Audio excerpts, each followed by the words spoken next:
Já vou pedir para o Emanuel fazer a oração inicial para a gente mentalizar o Thales, porque hoje ele não passou muito bem. E aí seria muito bom que nós dessemos energia para ele hoje.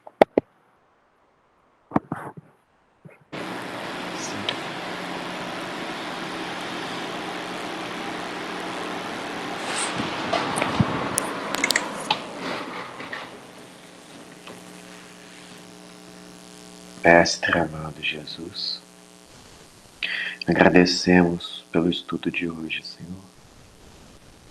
Agradecemos por esta oportunidade de estudarmos as Tuas obras, de aprendermos mais sobre a realidade. Podemos meditar sobre o bem e confrontarmos a nós mesmos.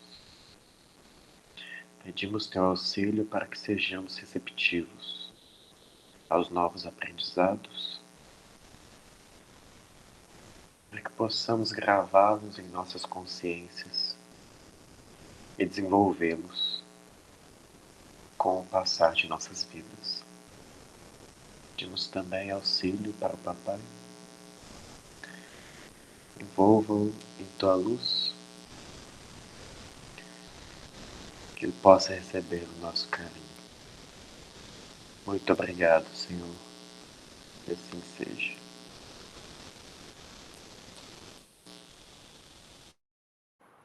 Obrigada.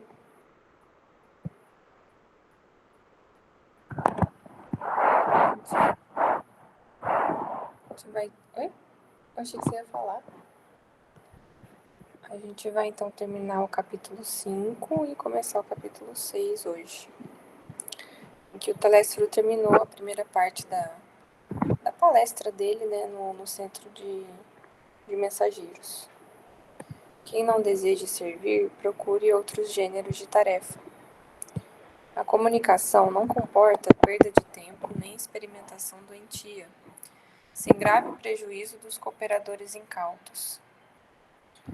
Noutros ministérios, a designação de trabalhadores define com precisão todos os que colaboram com o Divino Mestre.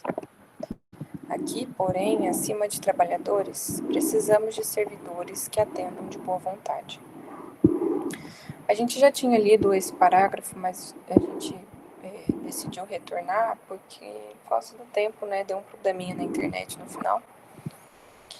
E isso daqui fala diretamente conosco porque ele está falando para espíritos que estão que vão aprender a trabalhar com mediunidade e doutrinação e aprender a trabalhar com conversas fraternas, né, com ajuda ao próximo.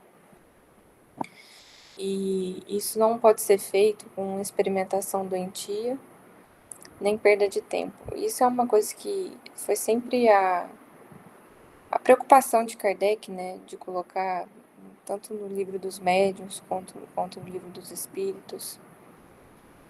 No Evangelho segundo o Espiritismo, que ele fala sobre a mediunidade gratuita. Então fica tudo bem explicado, né, que a curiosidade, sem ter por base o desejo de ajudar, o desejo de entender e ser capaz de ser útil, ela é uma curiosidade que tem uma raiz na maledicência, né, e acaba sendo uma experimentação doentia. Até mesmo a busca dos processos puramente mediúnicos, né, ou dos processos que são místicos, que chamam a atenção, que podem, a gente pode colocar uma capa de misticismo nisso, né?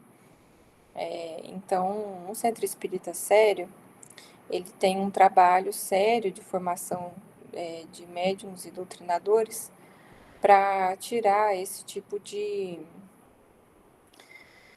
intenção, né, nos trabalhadores espíritas. E aí isso tem, o que ele está falando aí tem bastante semelhança com o que deveria acontecer nos centros espíritas, em preservar, né, nós que somos espíritos imperfeitos, desse tipo de trabalho, né.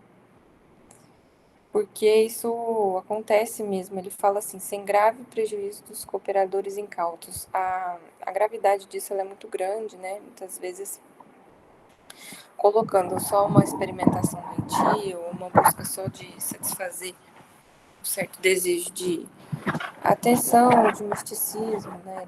De colocar algo que nós não somos, a gente corre o risco de gerar distúrbios, né? Não só na energia que envolve todo o centro, mas distúrbios em quem a gente foi levado a ajudar e também da nossa própria composição, né? Espiritual, corporal.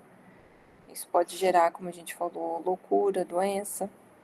Então, é algo que precisa ser levado com muita seriedade mesmo, por todos nós, né? Nesse instante, em vista de outra longa pausa, identifiquei a forte impressão dos ouvintes que se entreolhavam com inexprimível espanto. E aí é interessante que eu disse esse espanto, porque lá no começo do capítulo, lá na primeira frase, vou subir aqui, ele coloca que a plateia, ela estava em silêncio, mas ela estava com expectativas, né? Aqui, ó. Homens e mulheres, aparentando idades diversas, permaneciam recolhidos, a demonstrar, porém, expectativa e interesse. E aí é uma expectativa que não posso dizer que foi frustrada, né? Mas talvez a sensação que eu tive lendo isso é que a expectativa dos ouvintes, o Thales pode me corrigir se eu tiver interpretado errado, mas era uma expectativa que não era de enxergar esse grau de seriedade e sinceridade com o trabalho. E eles estavam buscando ali ouvir palavras, mas não essas palavras que foram ditas que mostraram a necessidade de se ter a servidão máxima com o trabalho, o máximo de esforço e a necessidade de trabalhar considerando a quantidade de pessoas que falham, né, nas tarefas mediúnicas. Você acha que foi isso mesmo? No dia a dia, sim, né? Eu acho que você vai ter que falar aí, porque... Peraí que eu vou deixar o Thales falar.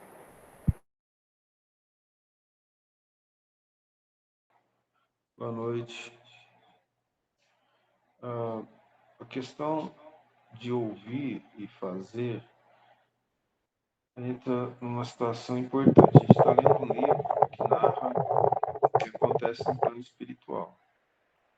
Se lá no plano espiritual eles tivessem uma consciência perfeita, esse grupo, né? Nós estamos falando de um nível de umbral. Os estudos que o André Luiz fez, transformados em livros, são de seres idênticos aos da Terra. Não faz sentido seres muito inferiores e nem seres superiores, eram idênticos. Então, são pessoas que vão reencarnar aqui passando pelos problemas mais comuns.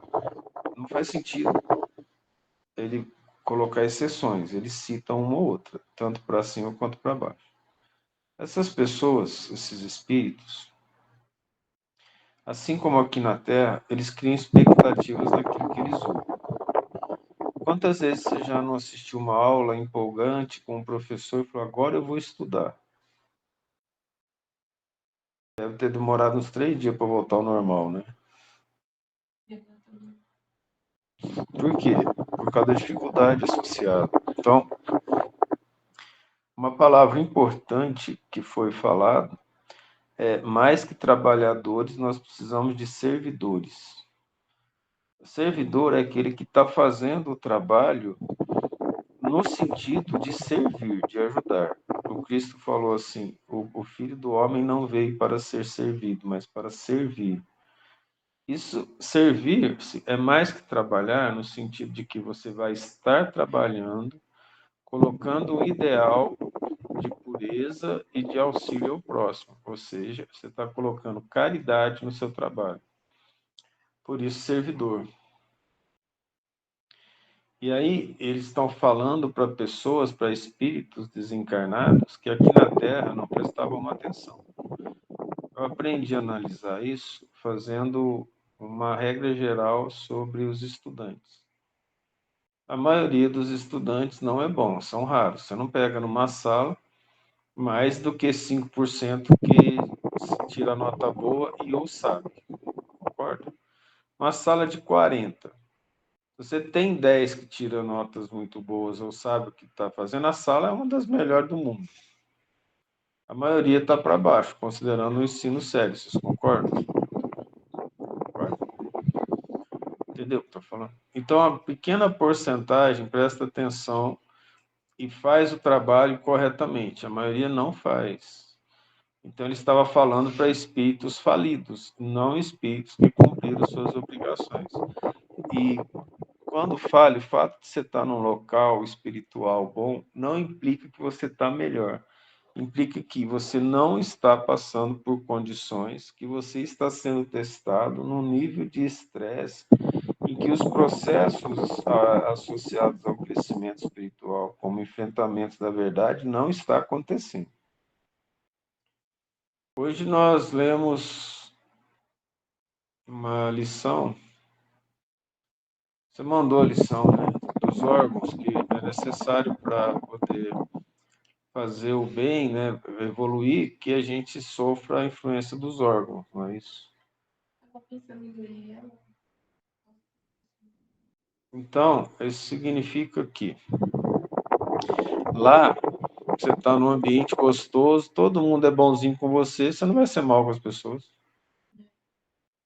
Todo mundo está te auxiliando, você vai sair brigando com ninguém. As pessoas estão falando com carinho, o ambiente é gostoso, você não vai ser mal com ninguém. Então, nesse ambiente, é um ambiente que ocorre um descanso do espírito e ocorre o treinamento mental, intelectual para a prática, que é encarnado. Algumas práticas acontecem lá com o desencarnado. Nós vamos ver o caso do livro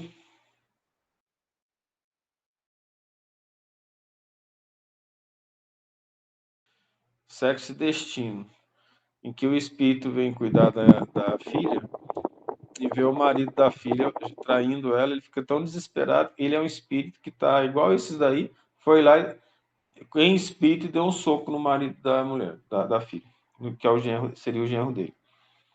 E aí ele vieram conversar com ele, ele estava quase dementado, ele voltou ao estado humano, porque ele viu algo e a reação dele diante daquilo, ele considerou assim: a filha é minha, não faça mal para ela, que é o que a gente faz normalmente aqui na Terra.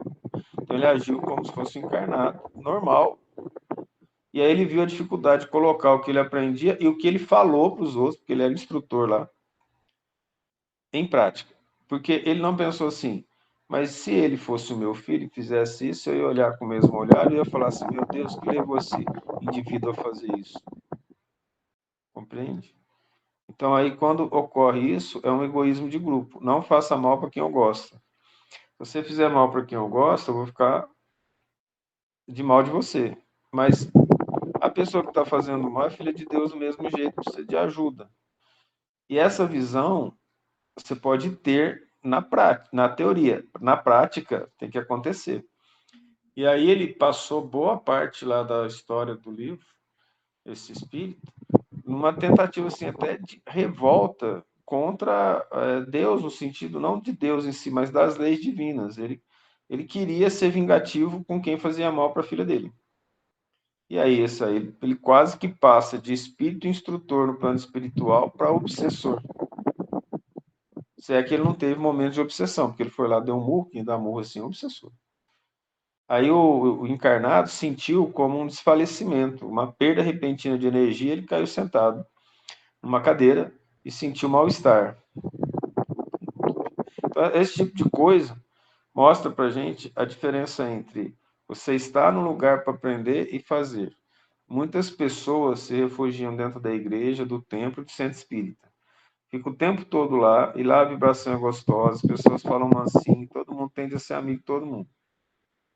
Aí você fica lá, e fala: nossa, como eu sou bonzinho. Mas aí você foge de todo quanto é compromisso. Aparece uma situação em que você teria que se sacrificar para ajudar alguém. Fala, não posso me meter nessas coisas mundanas, e foge, quando você poderia estar trabalhando pelo bem. Então, estar num local assim, estar protegido em locais onde a vibração é boa, não implica que o espírito é bom. Implica apenas que ele está, naquele momento, sem ser afetado naquilo que mais dói. Então, aí, o que está sendo falado, isso que eu estou falando, o instrutor sabia de forma superlativa. Ele conhecia o estado de espírito de todo mundo que estava lá e, obviamente, estava chamando a atenção deles de forma real, e a única maneira de fazer isso para que a gente encarnado aprenda lendo é que sirva para a gente. Então, equivale a gente olhar isso como encarnado, ou seja, considere que isso aí, os ouvintes estão numa sala de aula.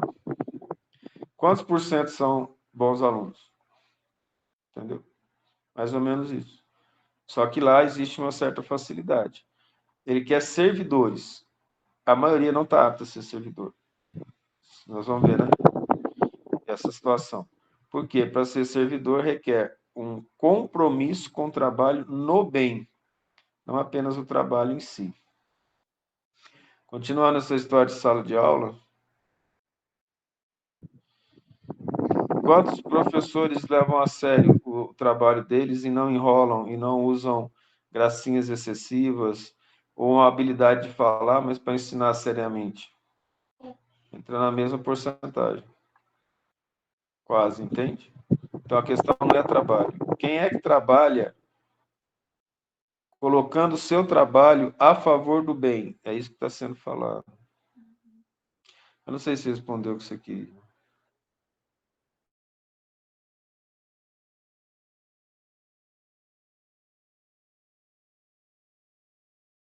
Isso. Sim. Obrigada. Isso. Não. Advertências profundas. Irmãos nossos, prosseguiu Telésforo, sob sagrada inspiração. Fazem-se ouvir gritos comovedores de sofrimento. Necessito de servidores que desejem integrar-se na escola, aqui faltou, Escola Evangélica da Renúncia.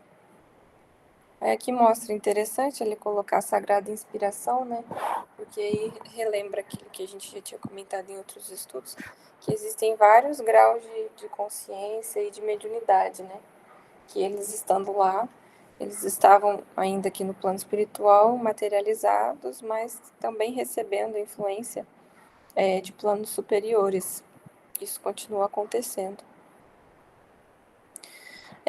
Quando ele comenta essa história, essa escola evangélica da renúncia, aí eu lembrei nós lembramos, né, dessa mensagem que a gente mandou no grupo hoje, agora há pouco. Aí eu vou apresentar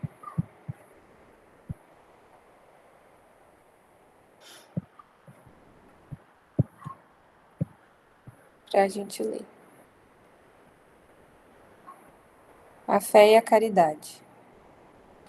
Disse-vos não há muito, meus caros filhos, que a caridade sem a fé não basta para manter entre os homens uma ordem social capaz de os tornar felizes. Pudera ter dito que a caridade é impossível sem a fé. Na verdade, impulsos generosos se vos depararão, mesmo entre os que nenhuma religião tem. Porém, essa caridade austera, que só com abnegação se pratica, com o constante sacrifício de todo interesse egoístico, somente a fé pode inspirá-la, porquanto só ela dá-se possa carregar com coragem e perseverança a cruz da vida terrena. Sim, meus filhos, é inútil que o homem ávido de gozos procure iludir-se sobre o seu destino nesse mundo, pretendendo ser lícito ocupar-se unicamente com a sua felicidade. Sem dúvida, Deus nos criou para sermos felizes na eternidade. Entretanto, a vida terrestre tem que servir exclusivamente ao aperfeiçoamento moral, que mais facilmente se adquire com o auxílio dos órgãos físicos e do mundo material. Sem levar em conta as vicissitudes ordinárias da vida, A diversidade dos gostos, dos pendores e das necessidades é esse também um meio de vos aperfeiçoardes, exercitando-vos na caridade.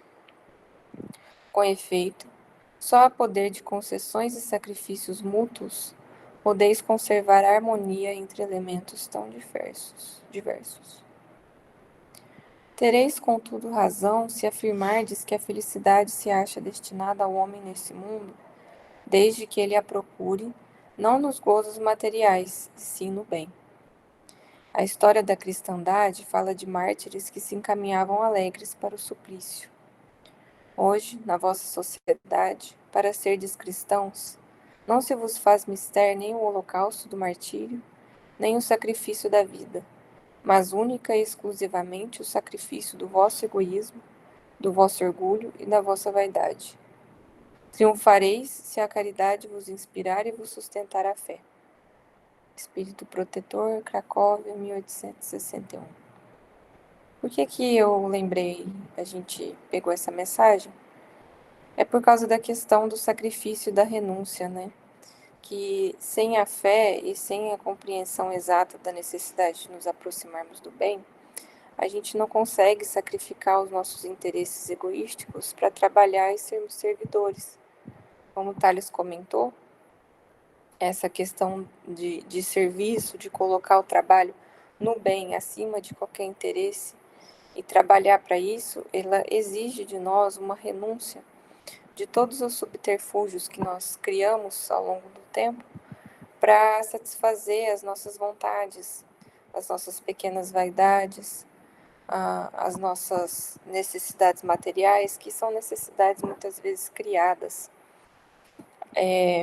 Como ele coloca tão claro nessa mensagem que a aproximação da felicidade real aqui nesse mundo é só se a gente colocar a procura dela nos bens espirituais.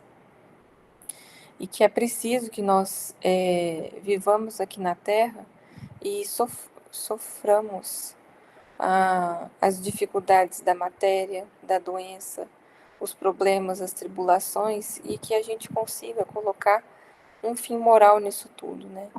E aqui fica muito claro, né? A vida terrestre tem que servir exclusivamente ao aperfeiçoamento moral, que é o que o Thales sempre comenta nos estudos, que a gente não está aqui para passar férias, né? E que seria até muito, muito burro de nós passar férias num mundo como esse, né? Com tanta dissidência, com tanto sofrimento. Então, o entendimento de que a Terra é um grande sanatório, um grande hospital, em que a grande parte, né, dos espíritos que compõem a psicosfera do planeta, e nós estamos incluídos nisso, são espíritos desequilibrados, ainda muito devedores da sociedade. A gente ainda deve muito uns aos outros, e a gente ainda faz muito mal aos outros, seja inconscientemente ou conscientemente. Então, a busca de sermos servidores do Cristo, ela tem por base uma transformação profunda, né? Um foco, uma disciplina de sermos alunos aplicados mesmo, né? Naquilo que a gente já recebeu de informação e que nós já temos condições de resolver, né? E isso é algo que todos nós temos, né? A nossa carga de dificuldades e de tarefas que nós precisamos enxergar na fé e na certeza do mundo espiritual a força que vai nos dar a tranquilidade aqui na Terra para fazermos o que precisa ser feito, né? Para termos capacidade de sermos caridosos. Porque o que ele falou é verdade, né? Uma pessoa sem fé, ela até pode ter impulsos generosos, porque todos nós temos dentro de nós bons sentimentos que Deus nos deu, né? Todos nós temos virtudes em potencial que precisamos elaborar. Mas sem a fé, sem a certeza da vida futura, a gente não consegue fazer a caridade verdadeira que o nosso Evangelho já nos mostrou, que é aquela caridade com sacrifício, em que nós sacrificamos algo que nós precisaríamos. E não simplesmente doar daquilo que nós já temos de muito, né, do supérfluo. Então, isso mostra que sem uma fé de que, independente de não receber, que nós seremos recompensados por Deus, e todo o bem que nós fizermos, ele será contado por Deus, aí a gente consegue ter no nosso coração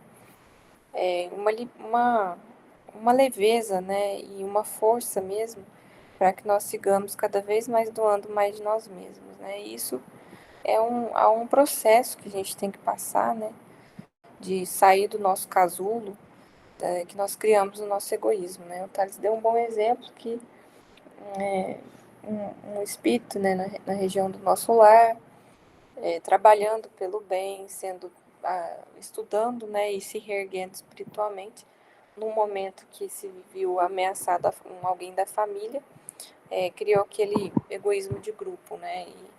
E muitas vezes nós temos isso mesmo, né? A gente acaba tratando a nossa família com muito mais esmero do que nós trataríamos pessoas desconhecidas.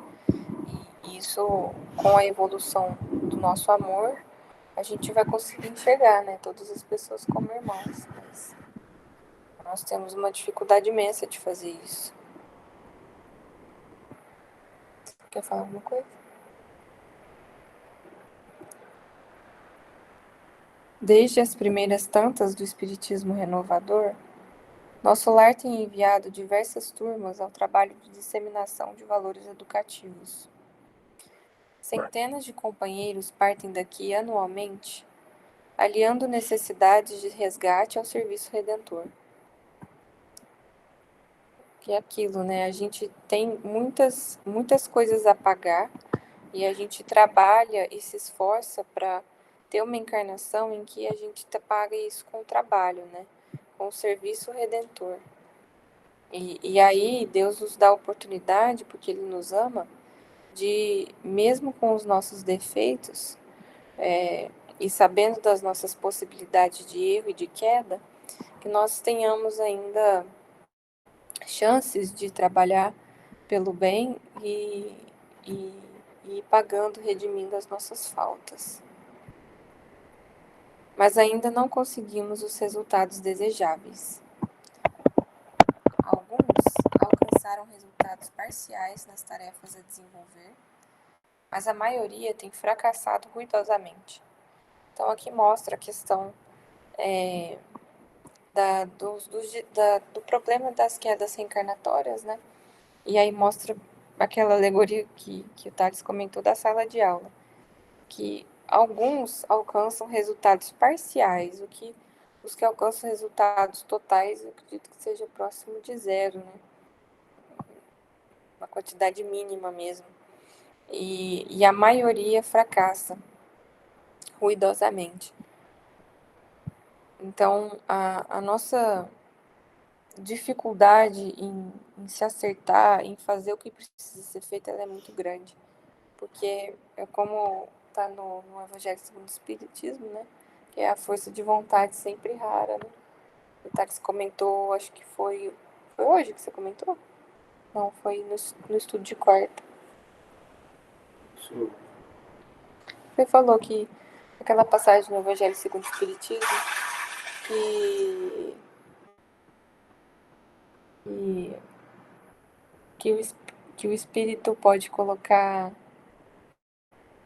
Não é que o espírito pode colocar, mas ele falou que a força de vontade sempre rara, que vencer as vicissitudes, ela depende da força de vontade do espírito, que sempre rara que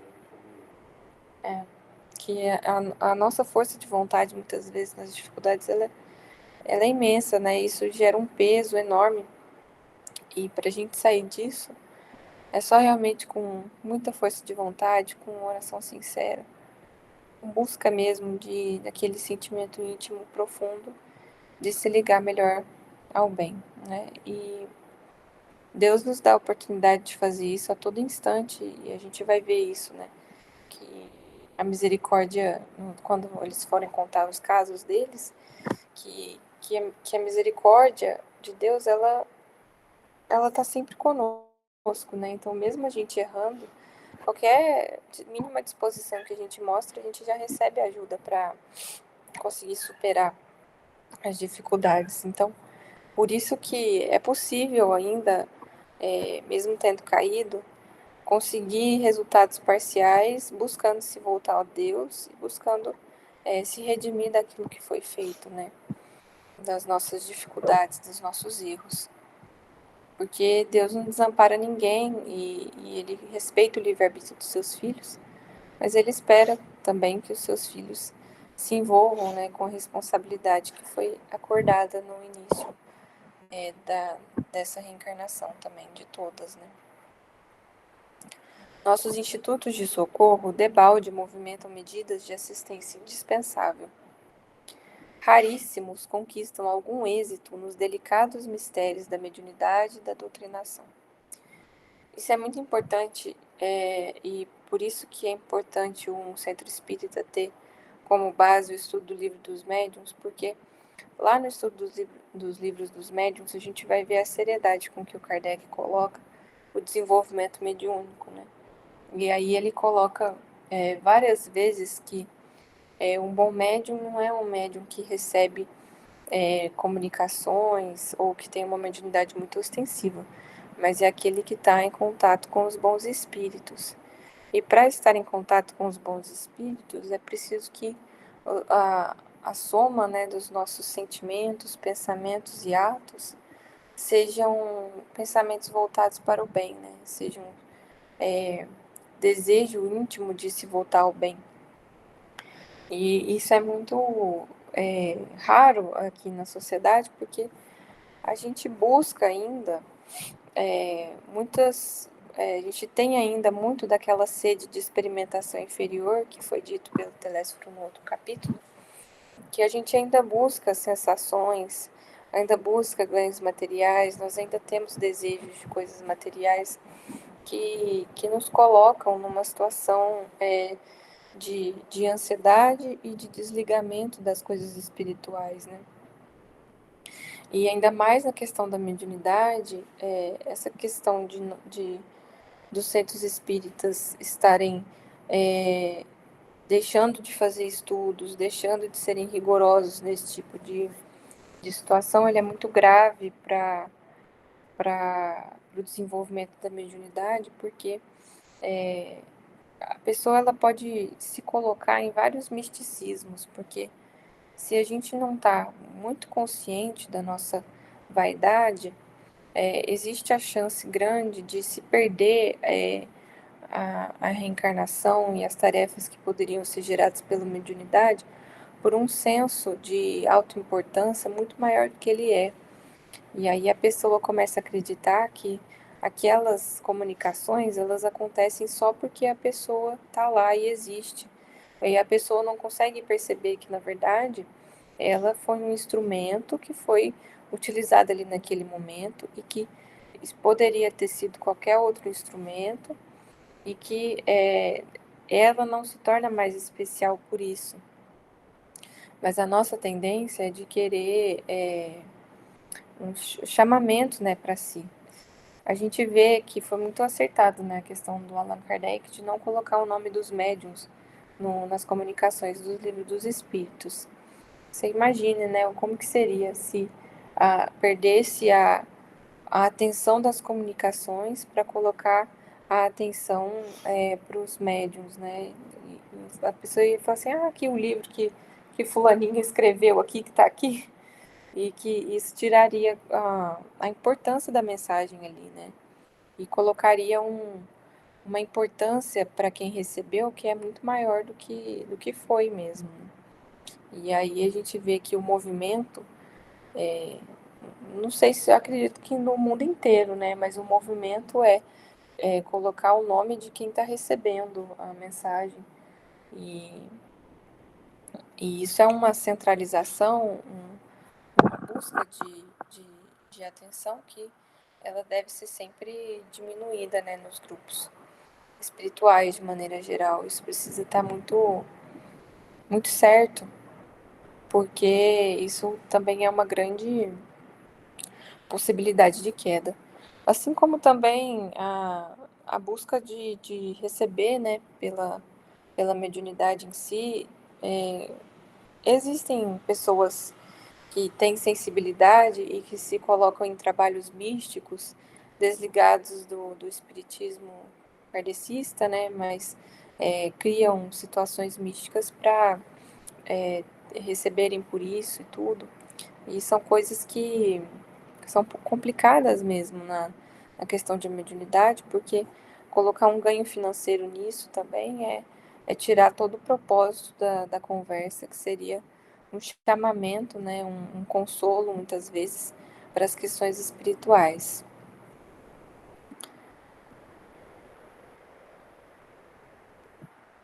Outras colônias de nossa esfera providenciam tarefas da mesma natureza, mas pouquíssimos são os que se lembram das realidades eternas no outro lado do véu. Muitas vezes, o Thales até comenta, né, que a pessoa ela vem para ser espírita e para trabalhar.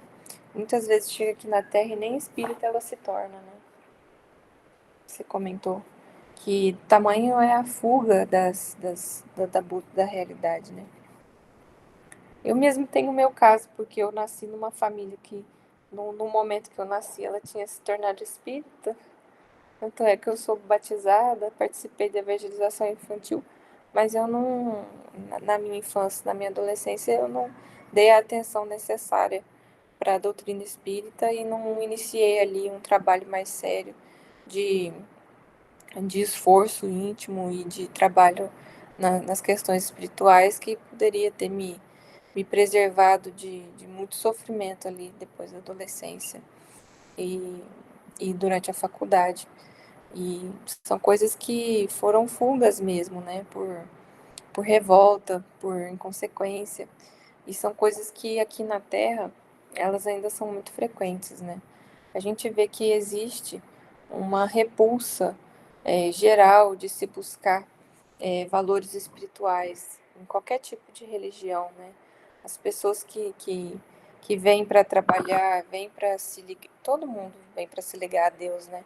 Então, não se ligando, se criam várias estratégias, né, para colocar o se aproximar de Deus como um problema, né?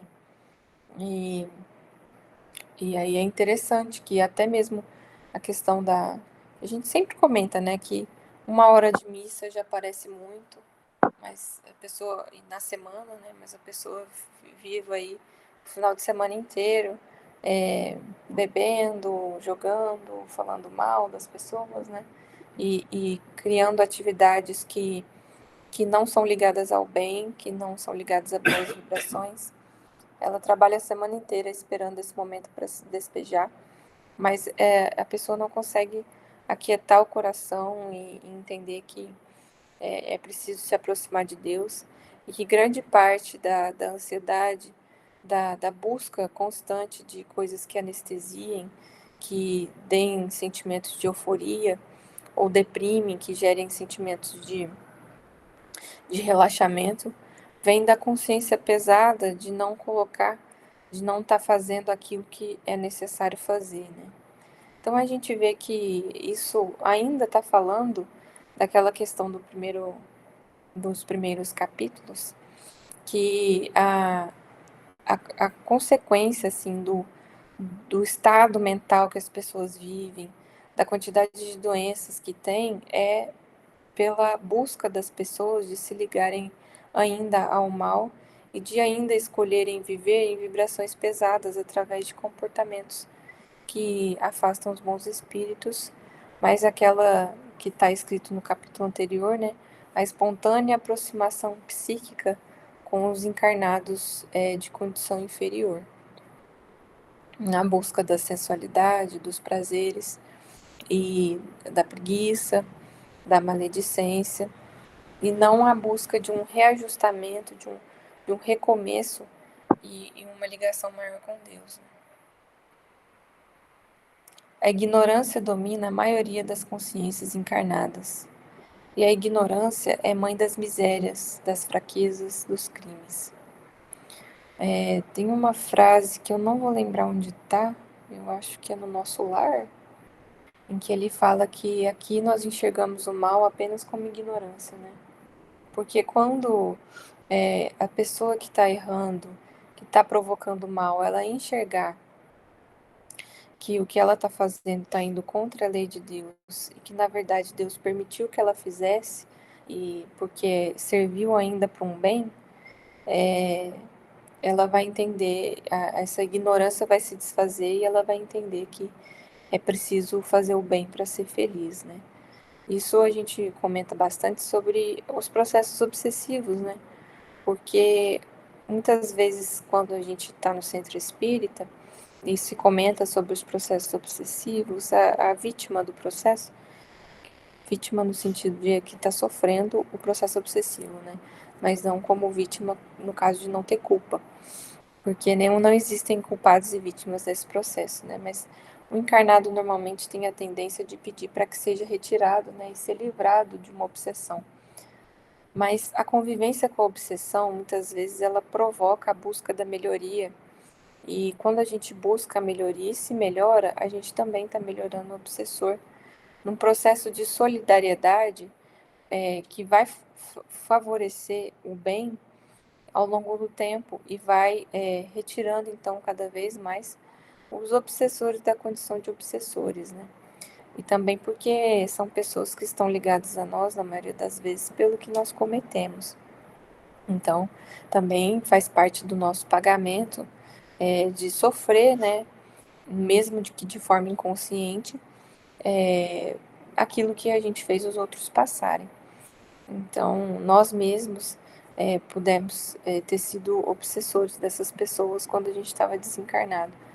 Então, isso não é difícil de ser feito por causa da força e da nossa ligação com os sentimentos de raiva, de vingança, de ciúmes, que na nossa inferioridade a gente ainda é capaz de sentir, né? Grandes instrutores nos fluidos da carne amedrontam-se por sua vez diante dos atritos humanos e se recolhem indevidamente na concepção que lhes é própria. Esquecem-se de que Jesus não esperou que os homens lhe atingissem as glórias magnificentes, e que ao invés desceu até o plano dos homens para amar, ensinar e servir. Não exigiu que as criaturas se fizessem imediatamente iguais a ele, mas fez-se como os homens para ajudá-los na vida áspera. E aí o Tales comentou isso logo antes, né? Sobre a gente se isolar, né? E não querer se interagir com a sociedade, com medo do que a sociedade vai nos causar e das perturbações que vão ser geradas da gente sair de um ambiente bom e ir para um ambiente ruim, né? Nós temos essa dificuldade, assim, de sair do nosso conforto, né? Aqui é uma luta, assim, quando a gente está cansado e precisa sair para algum lugar e sempre tem, assim, né, uma questão de ajudar alguém ou de fazer algo que é necessário.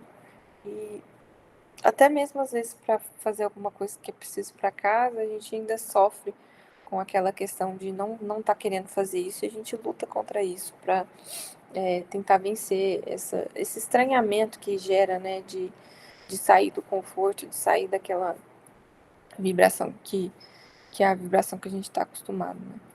E é a mesma coisa da questão de se esconder no centro espírita, né? De muitas vezes, ou se esconder em pequenos grupos mesmo e não querer se envolver com o choque de vibrações que acontece quando a gente sai para o mundo, né? E aí o que ele comentou ali sobre Jesus, isso é muito bonito, né? Porque a gente já comentou, não, o Thales comentou, imagina só o sofrimento de Jesus, né?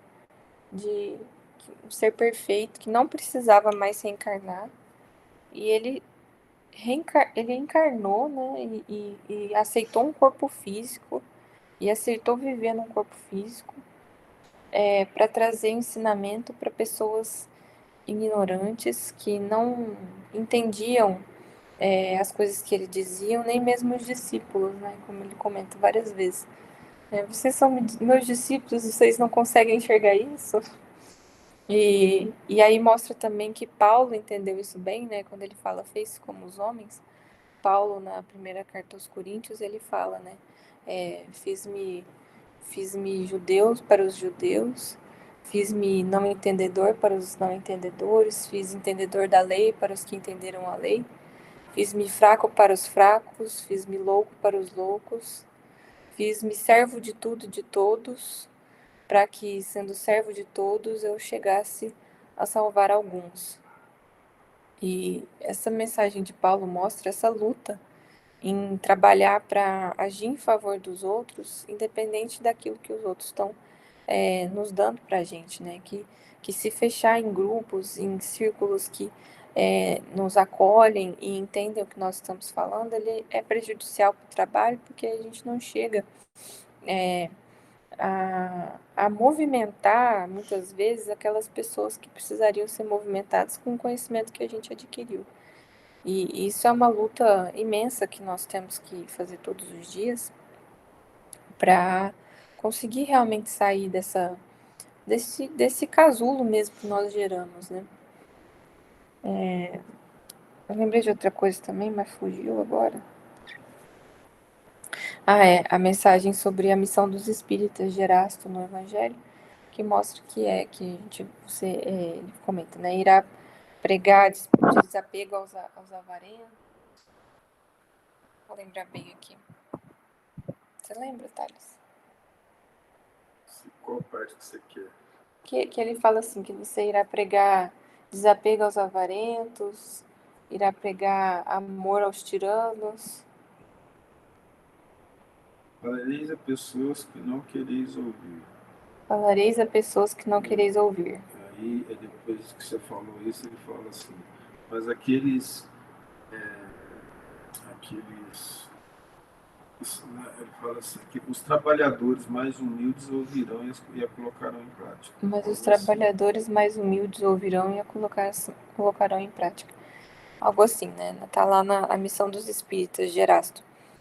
E isso é bem comum, né? E a nossa luta é em sermos servos o tempo todo, né? A gente não consegue, mas o desejo é esse, né? De enxergar que a gente convive com pessoas que estão muito distantes ainda de compreender a realidade espiritual, né?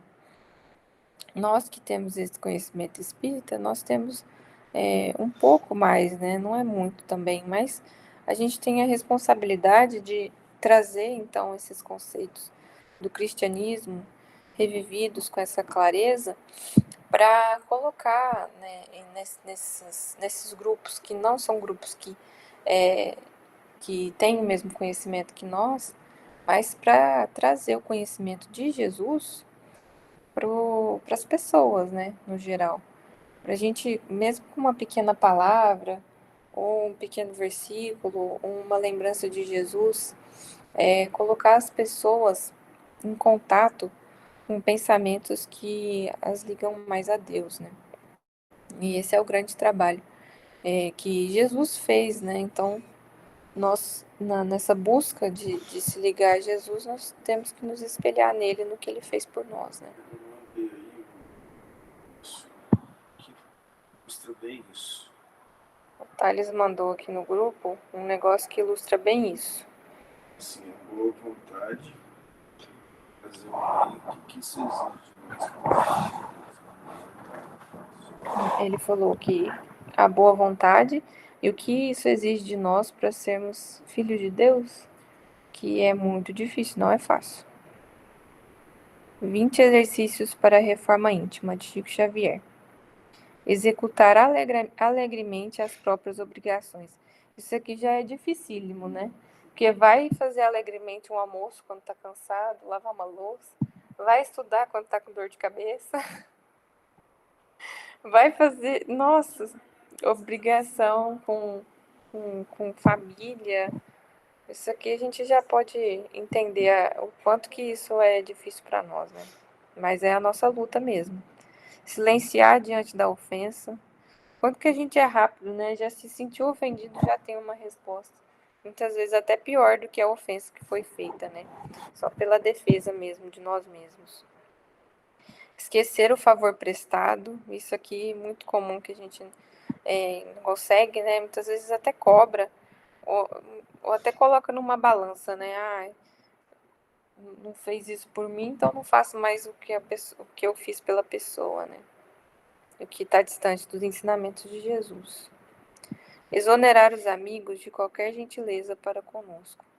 A gente não precisa forçar os outros, né, a fazerem algo para nós, né? Que a gente precisa realmente fazer da nossa parte sem esperar dos outros. Emudecer a nossa agressividade. O quanto que a gente tem dificuldade, né, muitas vezes, de segurar uma palavra amarga, uma resposta atravessada, que seria só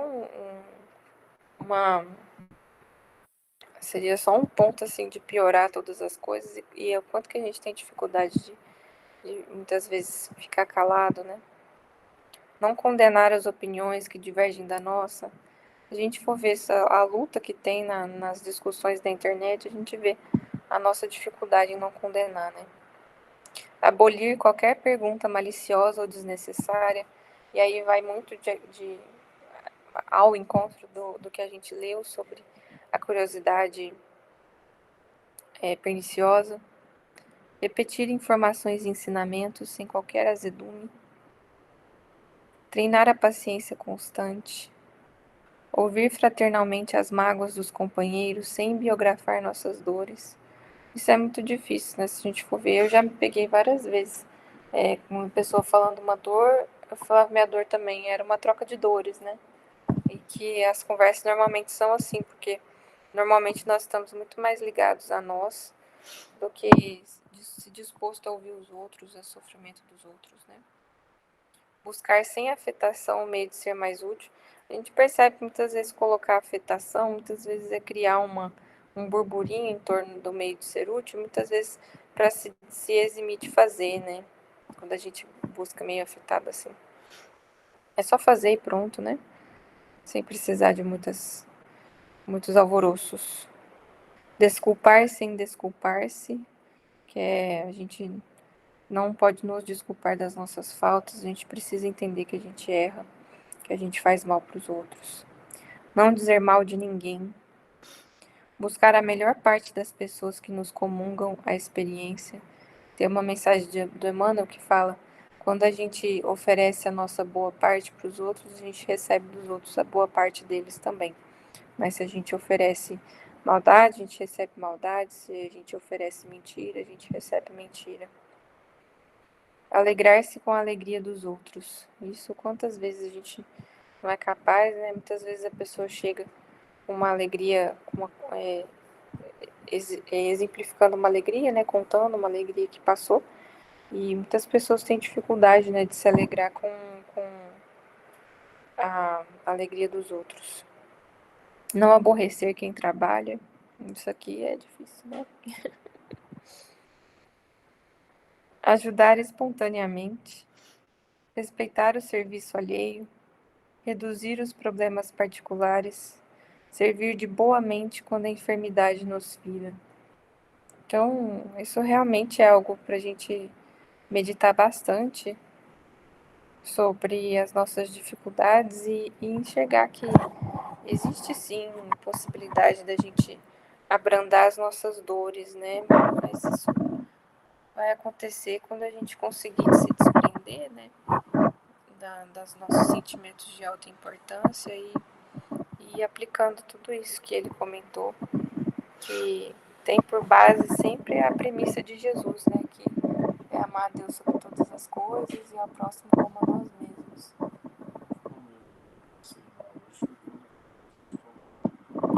O Thales comentou, o único momento que ele não passou mal hoje foi quando ele parou e foi fazer o pão com queijo para a visita que nós recebemos do tio e da filha dele, né? Isso me torna melhor. Isso mostra que você isso não o torna melhor, só mostra que quando Se trabalha para o bem, os espíritos auxiliam. Quem tem dificuldade de fazer essas 20 coisas tem uma solução boa. Ele falou que quem tem dificuldade para fazer essas 20 coisas tem uma solução boa que ele mandou. Prece e renovação. Na floresta mental em que avança, o homem frequentemente se vê defrontado por vibrações subalternas que o golpeiam de rijo, compelindo a fadiga e a irritação.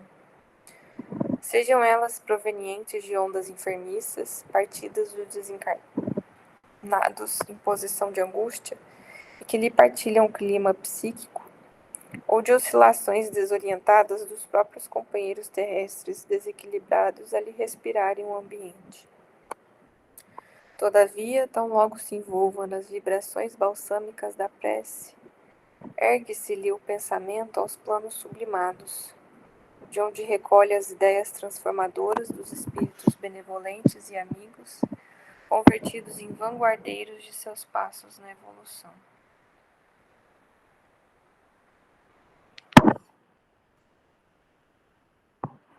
Que lindo isso, né?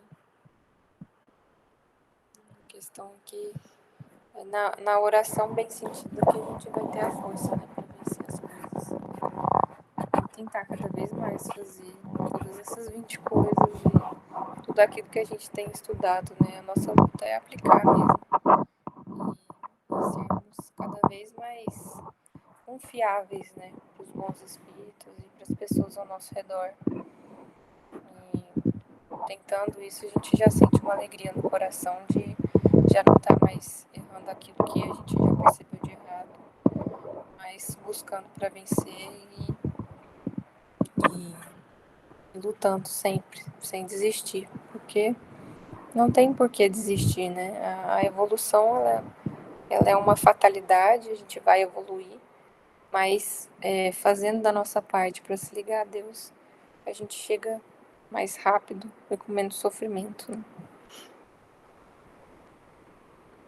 Alguém quer falar alguma coisa?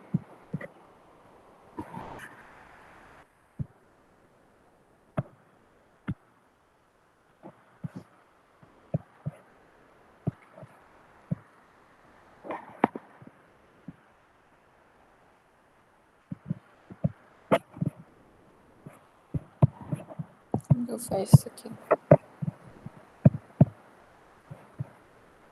Thales, faz a oração final? Você abre aí.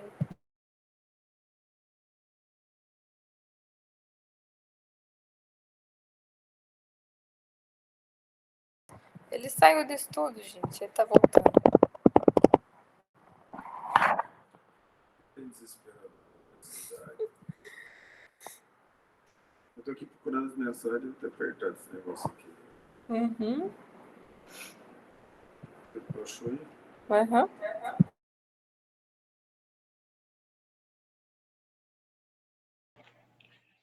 Boa noite, vamos orar. Querido Senhor Jesus, Mestre amado, amigo incondicional de todas as horas.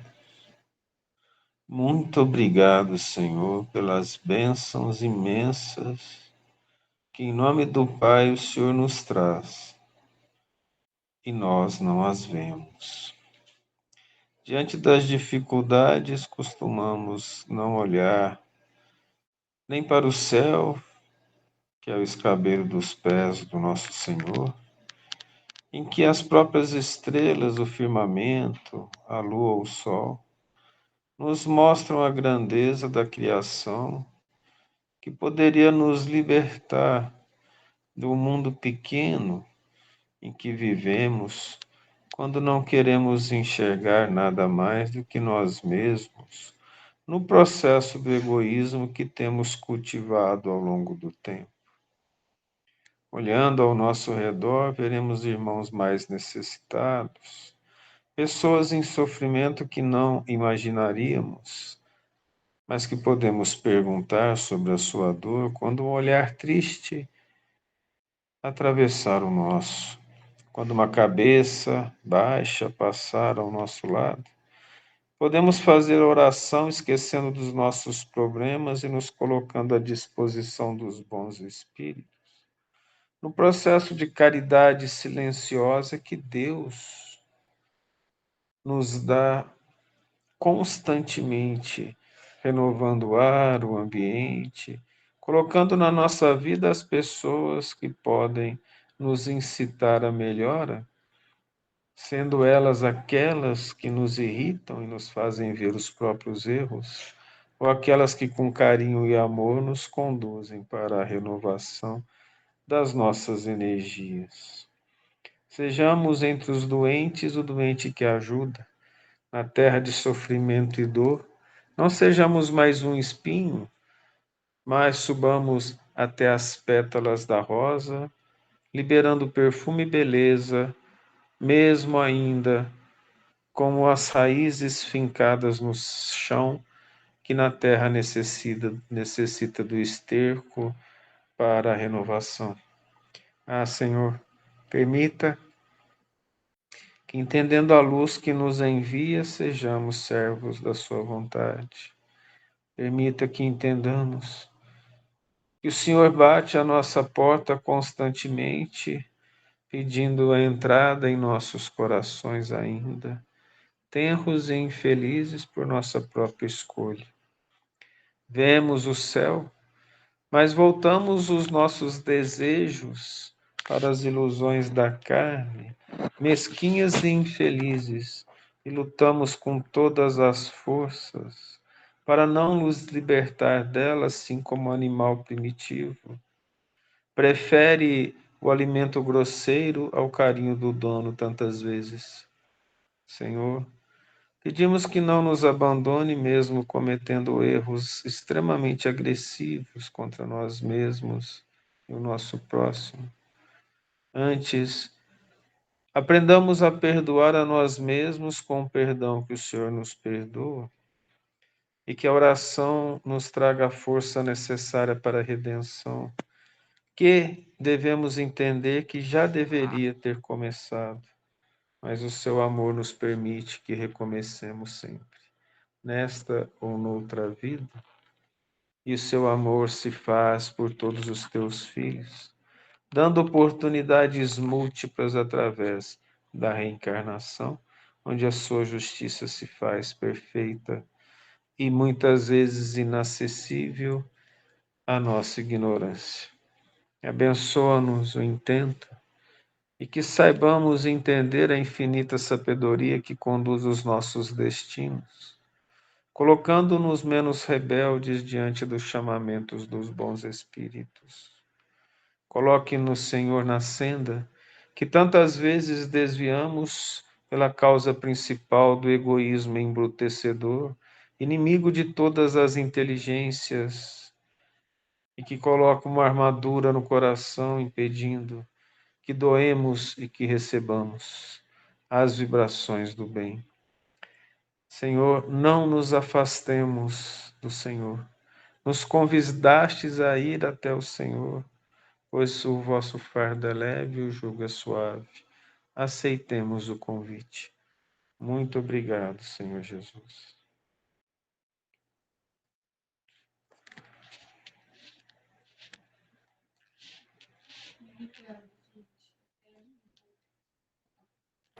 Até domingo. Até. Até. Boa noite a todos. Deus abençoe. Melhoras aí, Thales. Boa noite. Melhoras, papai.